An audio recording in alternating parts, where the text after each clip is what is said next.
আল্লাহ তাআলা রমজান মিলাইছেন, তাও শেষের কাছাকাছি অর্ধেক চলে যাচ্ছে। আজ 14 রমজান খতম হয়ে যাইতেছে। 29 হইলে আর 15টা, 30 হইলে 16টা, অর্ধেক হয়ে গেছে। শেষ বেলায় আসরের পরে ইফতারের পূর্ব মুহূর্তে আমরা বসছি, তাও দুনিয়ার সবচেয়ে শ্রেষ্ঠতম জায়গাতে বসছি। মসজিদ হইল দুনিয়ার মধ্যে সবচেয়ে শ্রেষ্ঠতম জায়গা। এক্ষেত্রে আসরের পরে দোয়া কবুলের মুহূর্ত, আবার রোজা অবস্থায় পেট খালি, এই সময় শেষবেলা দোয়া করলে এমনিতেই কবুল হয়। রোজাদার ব্যক্তির জন্য খাস বৈশিষ্ট্য হইল এই, যে কোনো সময় দোয়া করলে আল্লাহ কবুল করেন। শেষবেলা ইফতারের পুরো মুহূর্ত তো কথাই নেই। এমন একটা সময় আমরা বসছি মসজিদে। আল্লাহ পাক রব্বুল আলামিন আমাদের দিলের প্রত্যেকের নেক বাসনা পূর্ণ করে দেন। সকলে বলি আল্লাহুম্মা আমিন। আমাদের কাজ আছে, ব্যস্ততা আছে, তারপরেও এখানে বসছি। তার মানে কাজের চাইতে, ব্যস্ততার চাইতে এটাকে প্রাধান্য দিচ্ছি।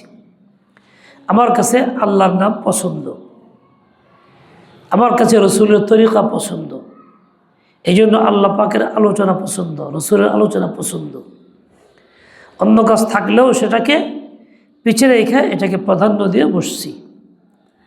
আল্লাহ পাক আমাদেরকে কবুল করেন, আমাদের নাজাতের ফয়সালা করে দেন। হাদিসে পাকে আসছে, রমজান যখন আসে 4টা কাজ তাতে খুব বেশি করো। তার মধ্যে একটা হইল লা ইলাহা ইল্লাল্লাহ, এই কথার সাক্ষ্য বেশি দাও। দ্বিতীয়টা হলো ইস্তিগফার বেশি করো, আল্লাহ তাআলার কাছে গুনাহ খাতা মাফ চাও। তৃতীয়টা হইল আল্লাহ তাআলার কাছে জান্নাতের আবেদন করো, বেশি বেশি জান্নাত কামনা করো। চতুর্থটা জাহান্নাম থেকে মুক্তি কামনা করো, আল্লাহর কাছে কান্নাকাটি করো, ফরিয়াদ করো, চোখের পানি দিয়ে জাহান্নামের আগুনকে নিভানোর চেষ্টা করো। দুনিয়ার আগুনগুলি দুনিয়ার পানিতে নিভে, কিন্তু জাহান্নামের আগুন দুনিয়ার পানিতে নিভবে না, এটা নিভবে শুধুমাত্র চোখের পানিতে। আল্লাহ তাআলা চোখ দিছেন, এই চোখের মধ্যে অনেক পানি আল্লাহ রাখছেন। এই জন্য একজন মানুষ সারা জীবন কান্নাকাটি করলেও তার পানি ফুরায় না, চলতে থাকে চলতে থাকে। বাচ্চা সময় থেকে কত কান্নাকাটি করছি আমরা, চোখে পানি পড়ছে কত। এখনও দোয়ার মধ্যে কান্নাকাটি করলে চোখে পানি পড়ে, ব্যথিত হইলে পড়ে। পানি কি কম পড়ে গেছে, শর্ট পড়ছে? তা কিন্তু পড়ে নাই। আল্লাহ তাআলা বান্দা বান্দাকে বানাইছেন, তৈরি করছেন কান্নাকাটির জন্য। তাই তো চোখের মধ্যে আল্লাহ একটা এমন নিয়ামত দিয়েছেন, চোখের ভিতরে আল্লাহ লবণ সৃষ্টি করে দিয়েছেন। চোখের পানি লবণাক্ত, তিতা, সমুদ্রের পানির মতো।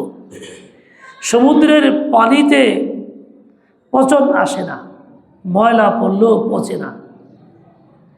সেখানে আল্লাহ লবণ রাখছেন, লবণের কারণে পচন দূর হয়ে যায়। মানুষ বলে অভিজ্ঞতায়, যার গায়ে ঘা পচরা আছে, সমুদ্রের পানিতে গোসল করে ঘা পচরা কি হয়, কমে যায়, আর গোলাপ করে টিস্যু টিস্যু।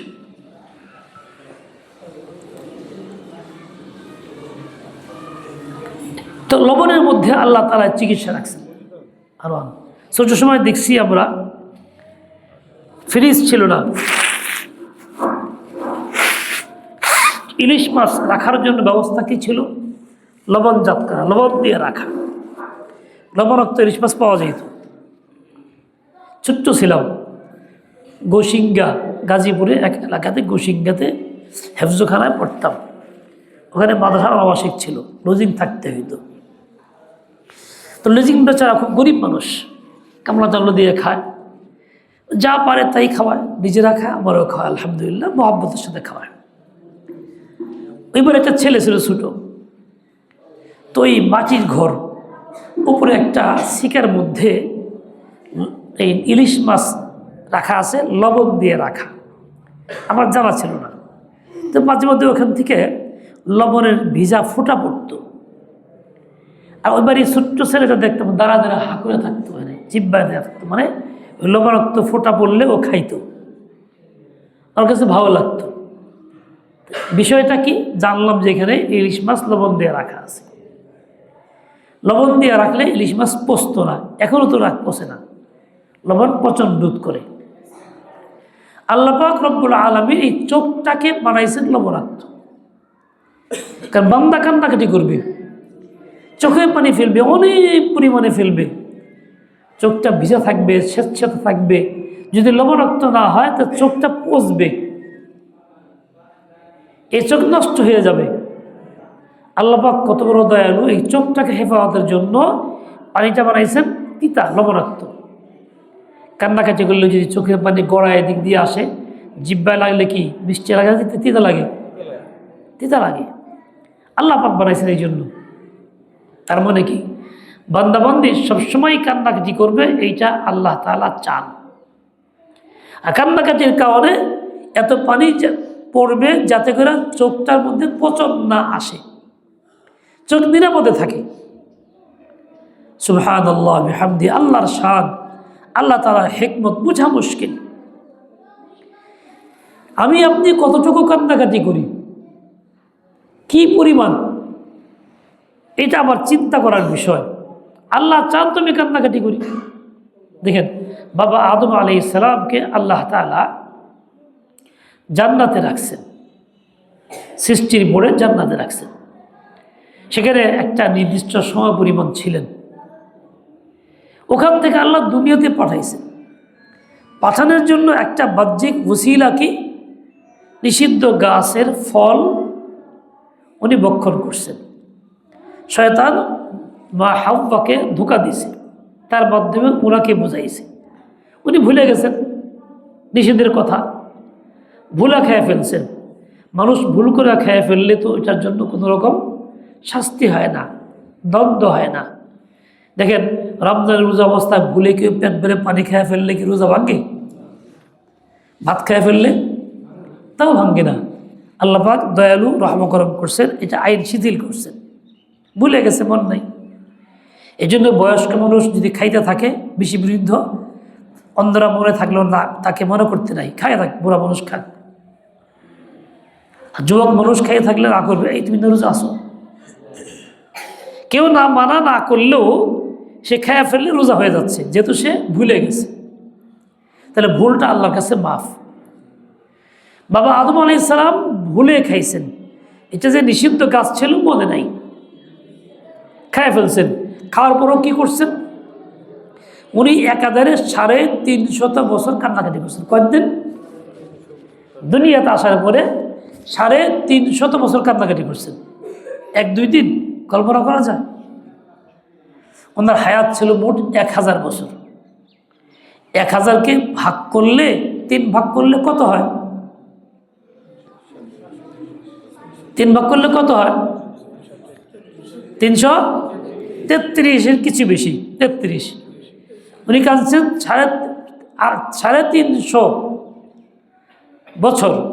তার মানে কি জীবনের 3 ভাগের 1 ভাগের চাইতেও বেশি কান্নাকাটি করছেন। অথচ এটা ইচ্ছাকৃত কোনো ভুল ছিল না, অনিচ্ছায় হয়েছিল। স্বয়ং আল্লাহ বলছেন ফানাসিয়া আদামু, আদম ভুলে গেছে। ওয়ালাম নাজিদ লাহু আজমা, ইচ্ছাকৃত খায় নাই সে। তারপরেও নবী আল্লাহ পাকের বান্দা, আল্লাহর সাথে গভীর সম্পর্ক, ওনার শান মোতাবেক তিনি এইটাকে বড় অপরাধ মনে করছেন, তো একাধারে 350 বছর কান্নাকাটি করছেন। এর দ্বারা শ্লোক মিলে বান্দা বান্দি তোমার কাজ হইল জীবনের বেশিরভাগ কান্নাকাটি করা, 3 ভাগের 1 ভাগের চাইতেও বেশি কান্নাকাটি করা তোমার কাজ। কথা বুঝে আসতেছে কিনা? আমি আপনি চিন্তা করে দেখি, সত্যি কি আমি আপনি 3 ভাগের 1 ভাগের চেয়ে বেশি কান্নাকাটি করতেছি? তা কিন্তু না।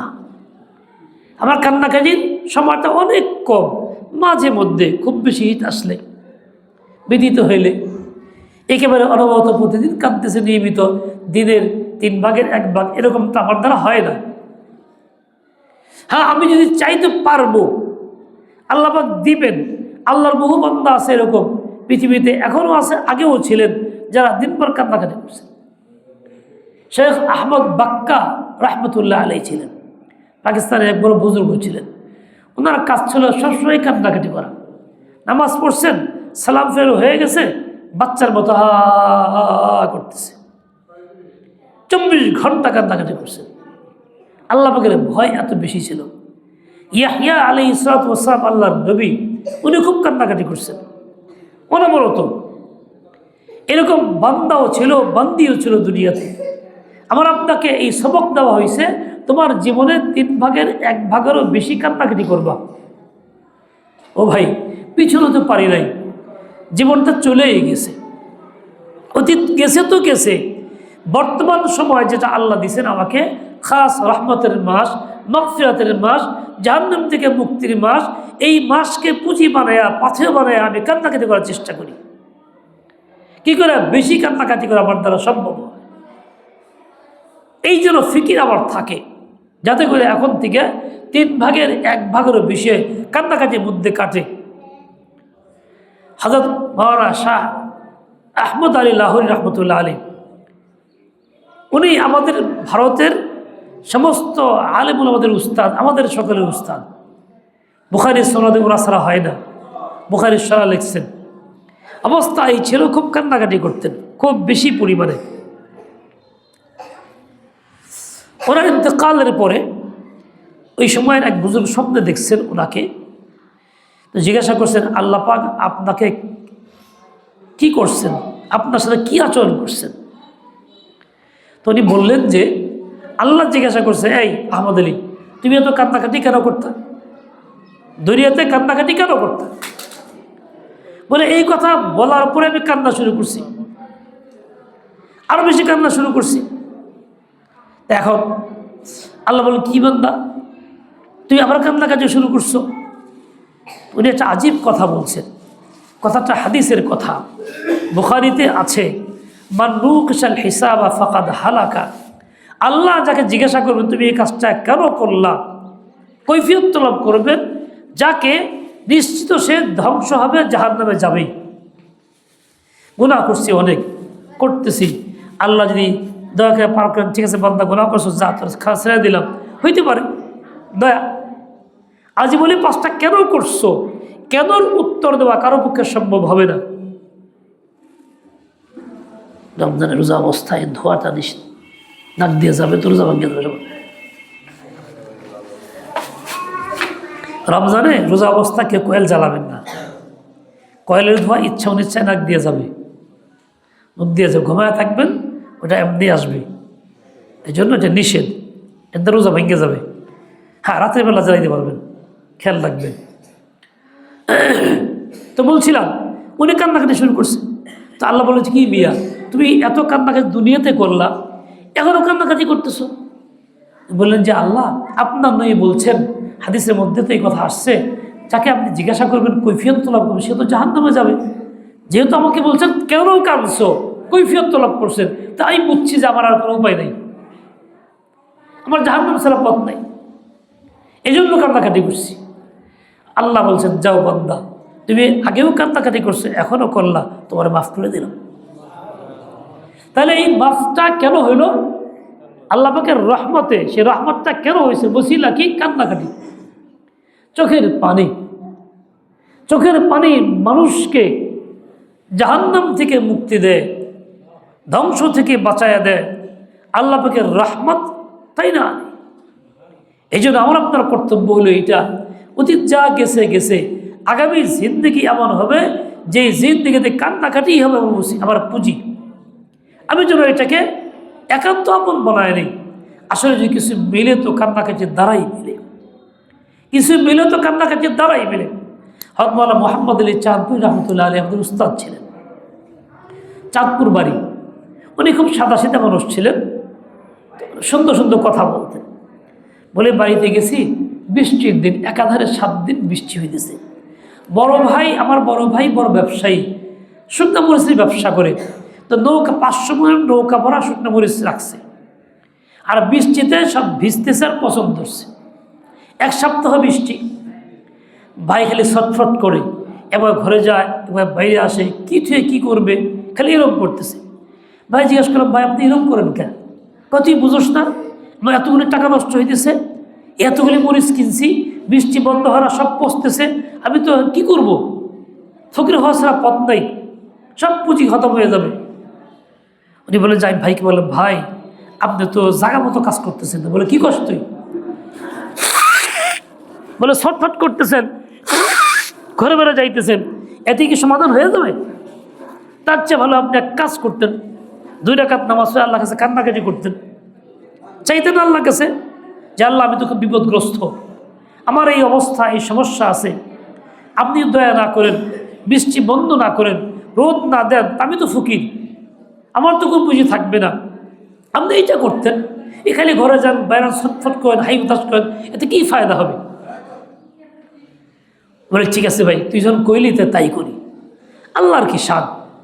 এই বেচারা অজু করে সুন্দর করে 2 রাকাত নামাজ পড়ে খুব কাঁদতেছে, চোখে পানি ফেলতেছে, মনে ব্যথা তো খুব বেশি। এই চোখে পানি ফেলতে আধা ঘন্টা, পুরো 1 ঘন্টা, এর মধ্যেই বৃষ্টি বন্ধ আর সূর্য দেখা দিছে। আচ্ছা, বৃষ্টি বন্ধ করছেন কে? সূর্য দেখাইছেন কে? এই 1 সপ্তাহে কিন্তু একবারের জন্য বন্ধ হয় নাই। কেন? বান্দা জাগা মতো কান্নাকাটি করে নাই, আবেদন করে নাই। আর আজকে বন্ধ হয়ে গেল কেন? বান্দা আবেদন করছে, আল্লাহ তাআলা চোখের পানিকে ফেরত দেন নাই, রদ করেন নাই, চোখের পানি আল্লাহ পাক কবুল করছেন। এই জন্য আল্লাহ পাক বৃষ্টি বন্ধ করে সূর্য উঠাই দিয়েছেন। বলেন, এটা আল্লাহর কাছে সম্ভব না অসম্ভব? বলেন, সম্ভব না অসম্ভব? কঠিন না সহজ?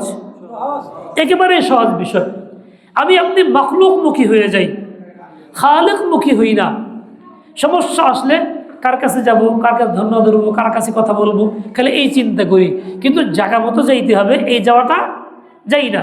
সাজদা জায়গা মতো করি না, আবেদন সেখানে করি না, চোখের পানি সেখানে ফেলি না, যার জন্য আমার কাজ ঝুলেই থাকে, আটকায় থাকে, সমাধান হয় না, পরেশানি দূর হয় না। আল্লাহ তাআলা তো এই পথ রাখছেন।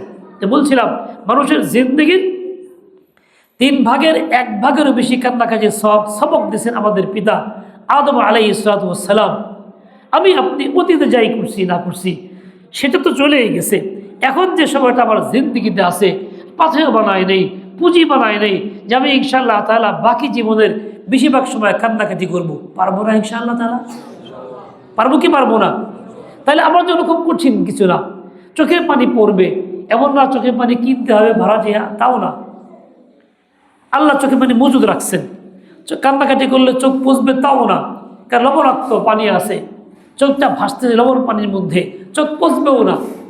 সব দিক থেকে আল্লাহ পাক মৌজুন বানাইছেন, আমার জন্য সুবিধাজনক বানাইছেন।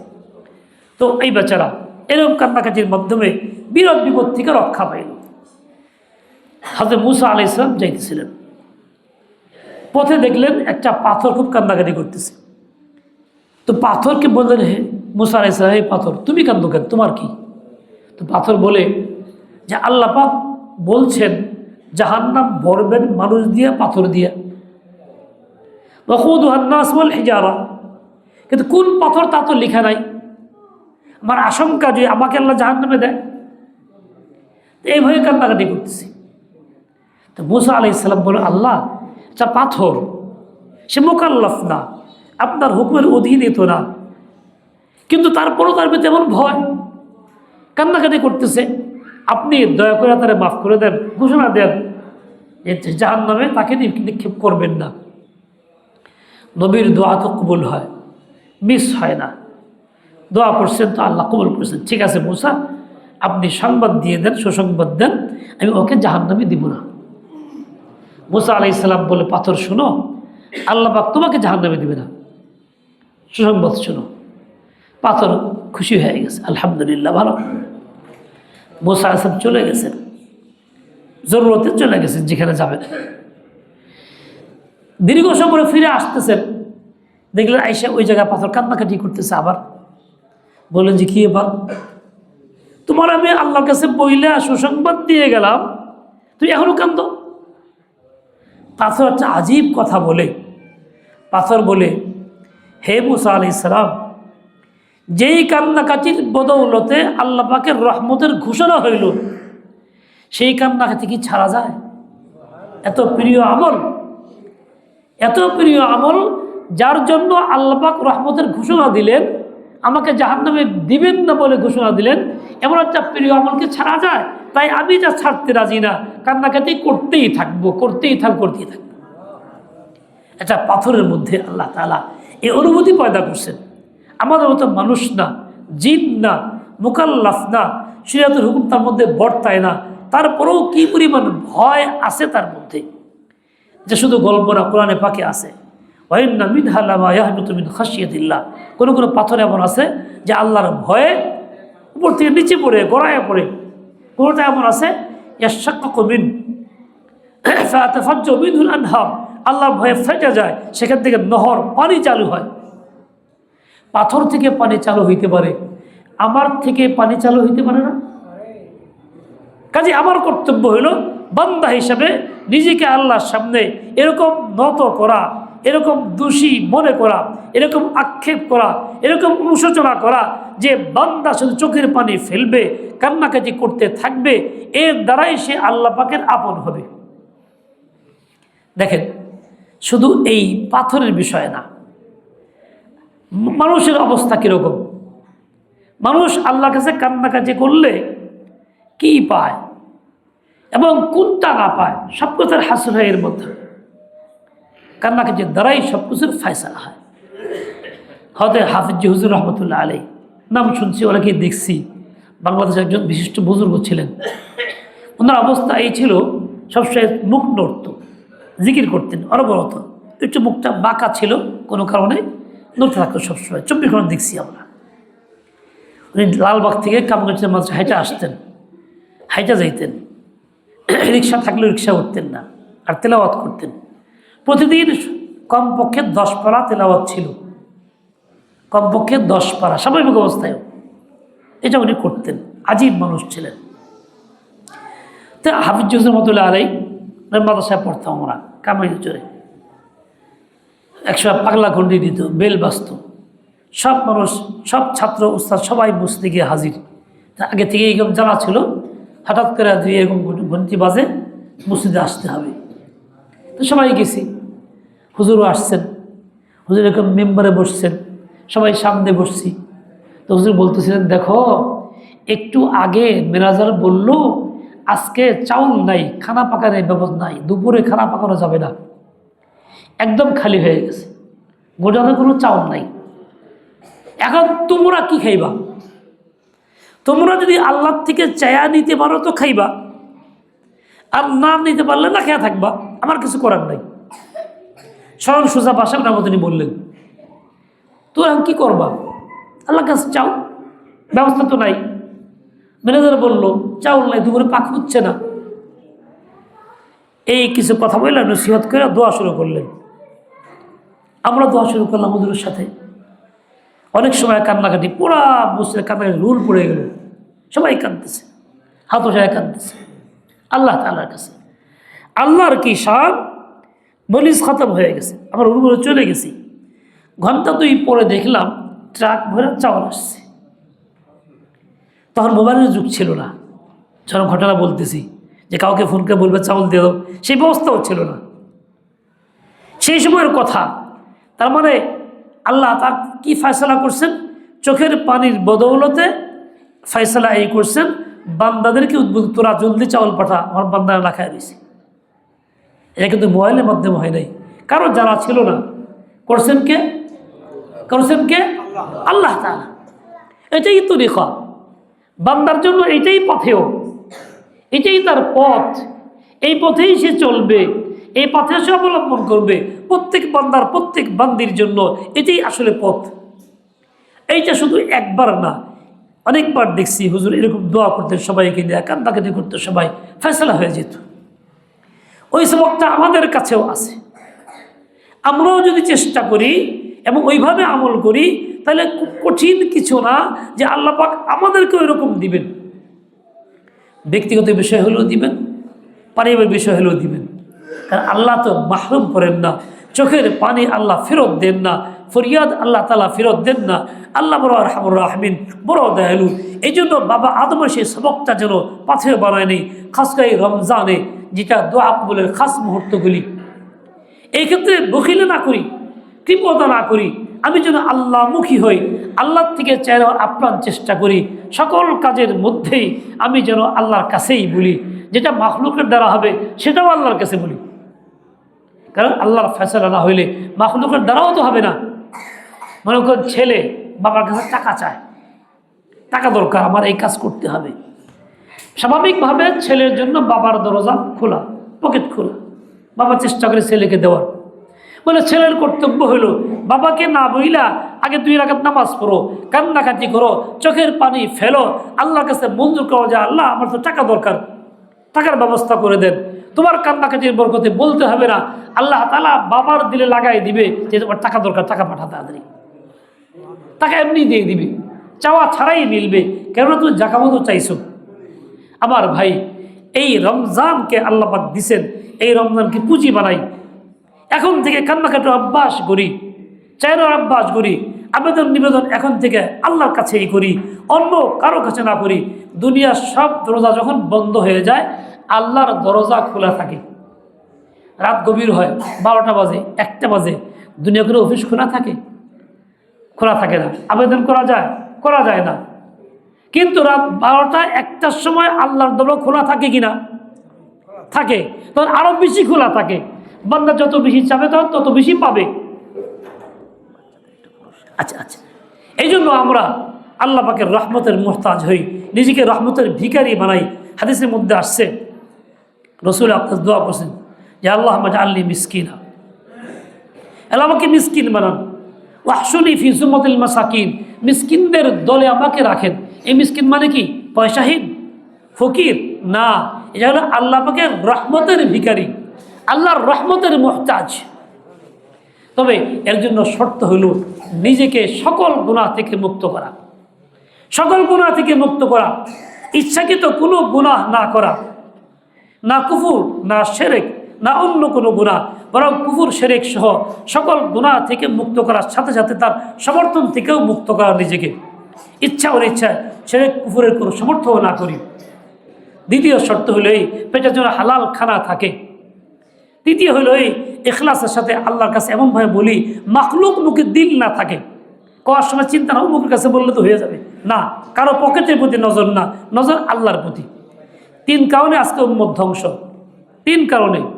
একটা হলো আমাদের সংসব বেশিরভাগ হয় এমন সব লোকদের সাথে যারা গাফিল, দুনিয়ামুখী, আল্লাহমুখী না, ওঠা বসাদের সাথে বেশি হয়। দ্বিতীয় হলো এই খানার মধ্যে হালাল হারামের পার্থক্য থাকে না, যা ইচ্ছা তাই খাই। 3 নম্বর হলো এই আমলের মধ্যে ত্রুটি, গুনাহ থেকে নিজে বাঁচি না। এই 3 কারণ উম্মত ধ্বংস হচ্ছে। আল্লাহ আমাদের সহি বুঝ দিয়ে দেন, এসব কারণ থেকে আল্লাহ আমাদেরকে বাঁচাইয়া দেন, সবাইকে বাঁচাইয়া দেন। আপনাদের কাছে দোয়া চাই যাতে আল্লাহ আমাকেও আল্লাহ পাক এই তৌফিক দেন, আপনাদেরকেও তৌফিক দেন। আপনার আলহামদুলিল্লাহ অত্যন্ত শুকর এবং কৃতজ্ঞতা পাওয়ার যোগ্য। আপনারা দোয়া করছেন আমার জন্য, পূর্বেও নির্বাচনের সময় মেহনত করছেন, কষ্ট করছেন, ভোট দিয়েছেন, দোয়া করছেন। আল্লাহ আপনাকে সর্বোত্তম বিনিময় দান করেন এবং আমরা যেন হকের পক্ষে আজীবন থাকি, আজীবন থাকি। ওয়া সাল্লাল্লাহু আলা নবিয়্যিল উম্মি ওয়া আলা আলিহি ওয়া আসহাবিহি ওয়া সাল্লাম।